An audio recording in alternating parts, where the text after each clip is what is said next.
free vote, matter of conscience, or a three-line whip? Absolutely a free vote.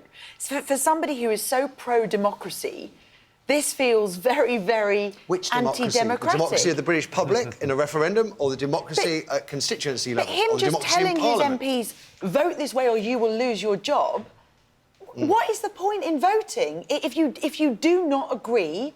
That we have a party political system. That's how it works. ...with the government? I think he absolutely needs to allow people Can you just to explain vote the way in they your choose. thinking, why an MP, even an MP whose own constituents would have voted Remain, the majority view in their constituency, how an MP can, in all conscience, defy the will of 17 million people that voted us out?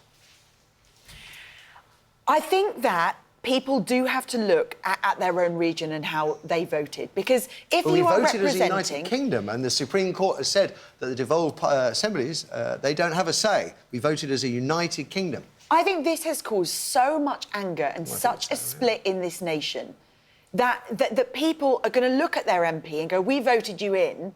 We strongly feel the other way to the 17 million. Please, just stand your ground on this. Let's not do such a hard Brexit. Let's not go with what Theresa May wants to do. He has to let people... What is the point in voting if you just think, got to tick that box or I'm going to lose my job? Well, you might argue, Scott, what is the point of defying the government on this, because he hasn't got enough Labour MPs to get a majority anyway? You know... So one might argue, what is the point of the three-line whip? What is the point of any of it? It's going to get carried. Well, what's the point of Jeremy Corbyn? I think a lot of people would rather just ignore him anyway. I think the problem actually is the weakness of your constitutional monarchy. And the problem is that you have 3 states with less power than the 4th. And the problem is that now Wales, Scotland and Northern Ireland are going to be ignored without veto power.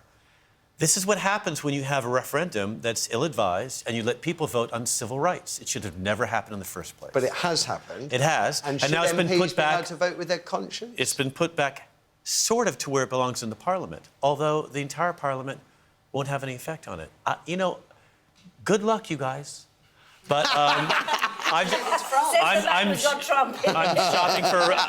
shopping for a retirement shack in the south of Italy, but I think I'll be waving from the beach. But no, I think, you know, That's if they let you in. Yeah. Or out. I think Corbyn is struggling to maintain some sort of power over his party. That's what it is. It's flexing his muscles a bit. Let's just take that over to you, Nina. I mean, leave aside the bigger picture of Brexit. For Corbyn as a leader, is it important that he is seen to stamp his authority on his MPs, or is it a crazy thing to actually put a potential rebellion, he'll just be seen as a weak leader again? I think anything that he does is going to be wrong. I think he's got himself into such a position that no matter what he does, it will be seen as a wrong move. But he would argue that it is better for everybody that Labour MPs focus on amending and improving any legislation that goes through Parliament, rather than saying, oh, no, we're not doing it, because the British public have spoken. But that's unfair to...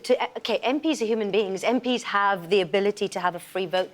If they don't believe in something, I agree with you.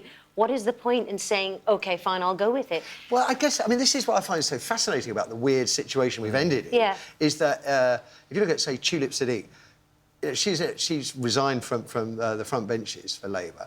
She lives, I think it's a 70% majority Remain constituency, and yet the public spoke 52 to 48, roughly, 1 million votes in it. Does she defy the great British public to represent the views of her constituents, or does she have to take a look at the bigger picture?